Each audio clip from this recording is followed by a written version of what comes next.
നമസ്കാരം. പത്തനംതിട്ട ജില്ലയുടെ UPSCയുടെ short list ഇന്ന് വന്നിട്ടുണ്ട്. 99 പേരാണ് മെയിൻ ലിസ്റ്റിലുള്ളത്.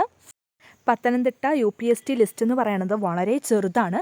99 പേരാണ്, വെറും 99 പേര്, 100 താഴെയുള്ള ആളുകൾ മാത്രമാണ് പത്തനംതിട്ടയിൽ UPSCയിലുള്ളത്. 55.33 പത്തനംതിട്ട ജില്ലയിലെ കട്ട് ഓഫ്. ലിസ്റ്റിൽ മുഴുവനായിട്ട് എന്ന് പറയുന്നത് 228 പേരാണ്. 117 പേര് സപ്ലി ലിസ്റ്റിലും 12 പേര് ഡിസബിലിറ്റി ഉള്ളവരും. മുഴുവനായിട്ട് നോക്കുകയാണെങ്കിൽ 128 പേരാണുള്ളത്. ഇപ്പോൾ നടക്കുന്ന പോലെ തന്നെ ലിസ്റ്റ് ചെറുതാക്കുക തന്നെയാണ് ചെയ്തിരിക്കുന്നത്. പത്തനംതിട്ടയിൽ ഈ അവസ്ഥയാണെങ്കിൽ ഇടുക്കി പോലുള്ള മറ്റ് ജില്ലകളുടെ അവസ്ഥ എങ്ങനെയാകുമെന്ന് നമുക്ക് ഊഹിക്കാനേ കഴിയുള്ളൂ. വളരെ സങ്കടകരമായൊരവസ്ഥ തന്നെയാണ്. എങ്കിലും ലിസ്റ്റിൽ ഉൾപ്പെട്ട എല്ലാവർക്കും, മെയിൻ ലിസ്റ്റിലുള്ള എല്ലാവർക്കും തന്നെ ജോലി കിട്ടുമെന്ന് 100% നമുക്ക് വിശ്വസിക്കാം. അത് തന്നെയായിരിക്കും സംഭവിക്കത്തുള്ളൂ.